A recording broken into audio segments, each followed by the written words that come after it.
નમસ્કાર વિદ્યાર્થી મિત્રો, આજના વિડીયોની અંદર આપણે જોવાનું છે કંપનીના લક્ષણો વિશે. Characteristic of company. ચાલો, કંપનીના લક્ષણો નીચે મુજબ વર્ણવવામાં આવેલા છે. સ્વાભાવિક રીતે કોઈ પણ વ્યક્તિ હોય એટલે એમના લક્ષણો હોય જ. તો આપણે કંપનીના લક્ષણો વિશે અભ્યાસ કરવાનો છે. ચાલો, કંપનીના લક્ષણો શું કહે છે નીચે પ્રમાણે આપેલા છે, જોતા જઈએ. પહેલું આપેલું છે સ્વતંત્ર વ્યક્તિત્વ, ઇન્ડિપેન્ડન્ટ એક્ઝિસ્ટન્સ, એટલે કે એમનું વ્યક્તિત્વ કેવું છે? સ્વતંત્ર છે, એના ઉપર કોઈ જ અસર થતી નથી. તો આ એમનું વ્યક્તિત્વ ગણવામાં આવે છે. ચલો જોઈએ એની અંદર શું કહે છે. કીધું છે કે કંપનીનું વ્યક્તિત્વ કેવું છે? સ્વતંત્ર છે. આ એક વિશિષ્ટ લક્ષણ છે. કેવું લક્ષણ છે? વિશિષ્ટ લક્ષણ છે. આમ કંપની કાયદાકીય સ્વતંત્ર વ્યક્તિત્વ ધરાવે છે.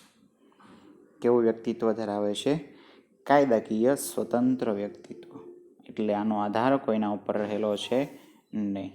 આપણી પોતાની કંપની હોય એટલે આપણે પોતાની રીતે કાર્ય કરતા હોઈએ છીએ. એટલે કીધેલો છે કે આધાર કોઈના ઉપર રહેલો છે નહીં. બીજો પોઈન્ટ આપેલો છે, કંપનીના સભ્યોની મર્યાદિત જવાબદારી, limited liability of companies members. કંપનીના સભ્યો છે એની જવાબદારી કેવી છે? મર્યાદિત છે. તો વિદ્યાર્થી મિત્રો જોઈએ એની અંદર, કંપની કાયદાકીય વ્યક્તિત્વ ધરાવે છે. કેવું વ્યક્તિત્વ ધરાવે છે? કાયદાકીય વ્યક્તિત્વ. કાયદા દ્વારા અસ્તિત્વમાં આવેલું વ્યક્તિત્વ એ ધરાવે છે. કંપની વ્યક્તિ તરીકે સંપત્તિ અને જવાબદારીની માલિકી છે, પરંતુ સભ્યોની જવાબદારી તેમણે ધારણ કરેલ શેર પૂરતી જ મર્યાદિત હોય છે. છતાં મર્યાદિત જવાબદારીવાળી કંપનીની રચના થઈ શકે છે. તો વિદ્યાર્થી મિત્રો, અહીંયા તમને કંઈક નવું જાણવા મળશે કે કંપની છે એ વ્યક્તિ તરીકે સંપત્તિ અને જવાબદારીની માલિકી છે. જે જવાબદારી આપવામાં આવે છે તે અને કંપનીની એ માલિકી ગણવામાં આવે છે. પરંતુ એ સભ્યોની જવાબદારી છે તેમણે ધારણ કરેલ શેર પૂરતી જ મર્યાદિત હોય છે. ધારણ કરેલ શેર પૂરતી. ચલો, શેર કોને કહેવામાં આવે છે? તો આપણે જોયું એ પ્રમાણે કે જ્યારે પણ કંપનીના અસ્તિત્વમાં લાવવું હોય તો એ માટે સૌ પ્રથમ આપણે શું કરવું પડે છે? તો કે જાહેર જનતાને બોલાવવા પડે છે. એટલે જાહેર જનતાને આપણે બોલાવીએ છીએ તો એ જાહેર જનતાને બોલાવવા માટે આપણે શું કરશું? અમુક કંઈક જાહેરાત કરશું. તો એ જાહેરાત કરવી એટલે વિજ્ઞાપન પત્ર. એટલે જાહેરાત કરશું એટલે તો તેવા સમયગાળા દરમિયાન શું થશે? તો કે જાહેરાતના સમયે અમુક વ્યક્તિ જે કંપનીની અંદર આવવા માંગે છે એ કંપનીની અંદર નાણાં રોકશે. નાણાં રોકવા બદલ કંપની શું કરશે? એને નાના નાના ભાગની અંદર વિભાજિત કરી દેશે. અને આ જે નાનો પ્રત્યેક ભાગ છે એને આપણે શેર કહીએ છીએ. તો આ શેર ધારણ કરશે એટલે એની જવાબદારી છે. એટલે જેટલા શેર ધારણ કરેલા છે એ શેર પૂરતી જ મર્યાદિત ગણવામાં આવે છે, નહીતર એ ગણવામાં આવતી નથી. અમર્યાદિત જવાબદારીવાળી કંપની હોય તો જ એમની જવાબદારી કેવી છે? અમર્યાદિત. શેર પૂરતી હશે નહીં. ત્રીજો પોઈન્ટ આપેલો છે કાયમી અસ્તિત્વ, પરપેચ્યુઅલ સક્સેશન. ચાલો, કાયમી અસ્તિત્વ ધરાવે છે.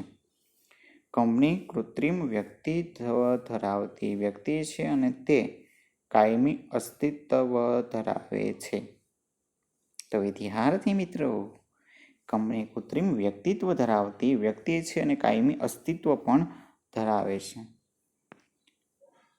તેના સભ્યોના મૃત્યુ કે માંદગીની કંપનીના અસ્તિત્વ ઉપર કોઈ અસર પડતી નથી, કારણ કે એ કાયમી અસ્તિત્વ ગણવામાં આવે છે.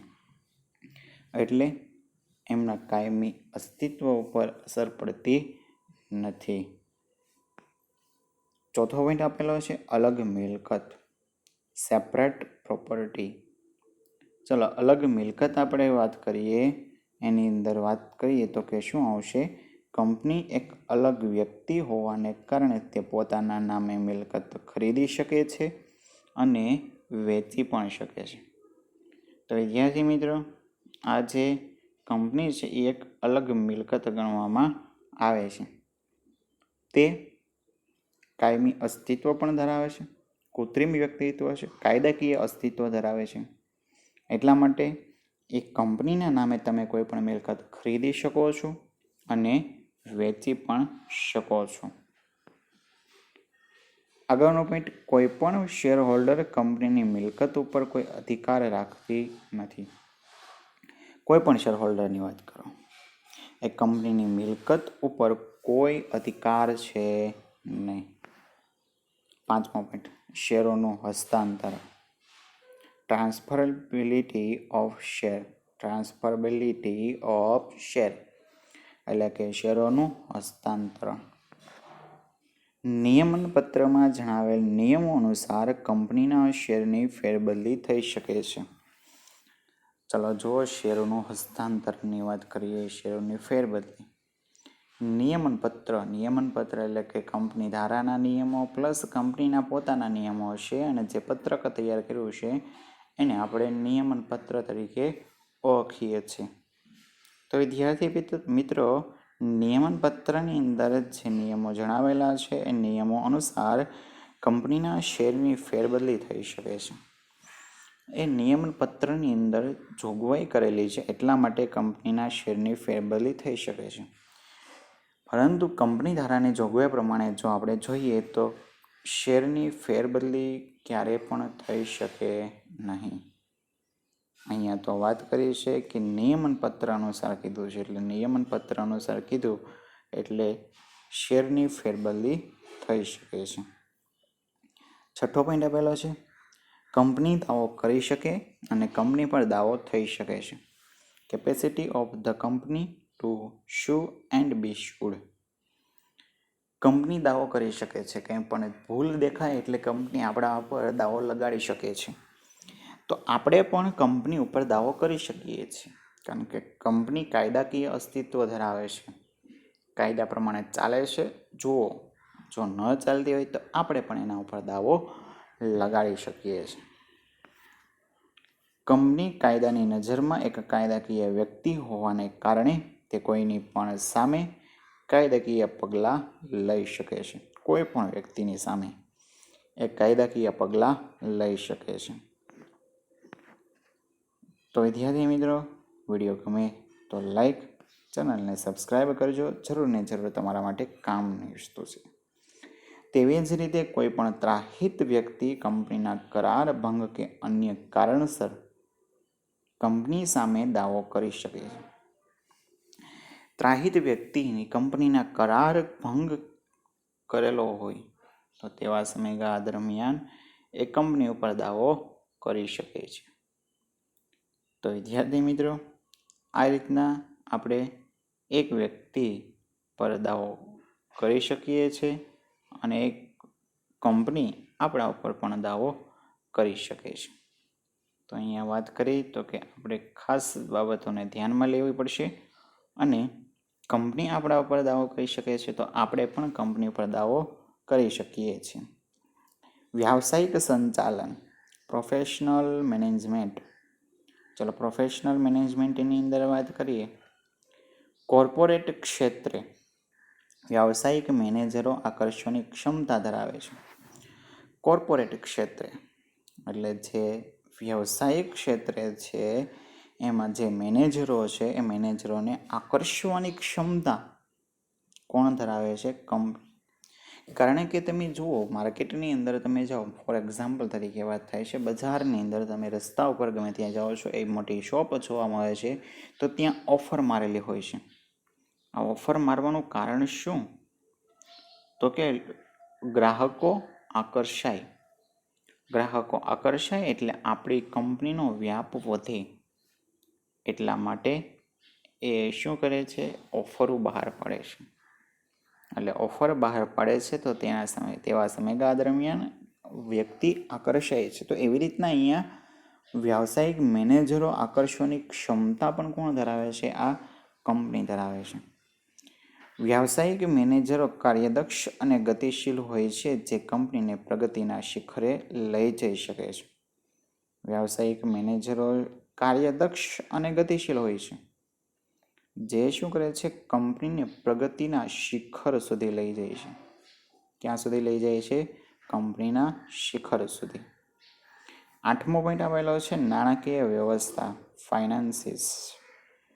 કંપની સ્વરૂપ છે એટલે નાણાકીય વ્યવસ્થા પણ ઉદ્ભવવાની તો છે જ. તો નાણાકીય વ્યવસ્થાની વાત કરીએ. કંપની શેર કે ડિબેન્ચર દ્વારા એકઠી કરેલી મૂડીથી ધંધાની શરૂઆત કરી શકે છે. તો વિદ્યાર્થી મિત્રો, શેર એટલે તો વાત આપણને ખ્યાલ આવી ગઈ. ડિબેન્ચર એટલે એનાથી ઊંધું. જ્યારે પણ કંપનીને નાણાંની જરૂરિયાત ઉદ્ભવે છે ત્યારે એ શેર કે ડિબેન્ચર બહાર પાડે છે. પરંતુ જો એ નાણાં મેળવવા માટે કોઈને હિસ્સેદાર બનાવવા માંગતી હોય તો એ શેર બહાર પડશે. અને જો કોઈ પાસેથી ફક્ત ને ફક્ત ઉછીના નાણાં મેળવવા માંગતી હોય તો એ ડિબેન્ચર બહાર પડશે. એટલે ખ્યાલ આવી ગયો. ડિબેન્ચર એટલે શું? તો કે ડિબેન્ચર એટલે ઉછીની મૂડી કે જે ત્રાહિત પક્ષકારના વ્યક્તિ પાસેથી લેવામાં આવેલી હોય છે. આ ત્રાહિત વ્યક્તિ પાસેથી લેવાયેલી જે ઉછીની મૂડી છે એને આપણે ડિબેન્ચર કહીએ છીએ. તો ડિબેન્ચર પ્રમાણપત્ર પણ એને સોંપવામાં આવે છે. તો વિદ્યાર્થી મિત્રો, તમને આ સરળ ભાષાની અંદર એસપીસીસીનો વિડીયો જો ગમેલો હોય તો લાઈક જરૂર કરજો અને ચેનલને સબસ્ક્રાઈબ પણ કરજો.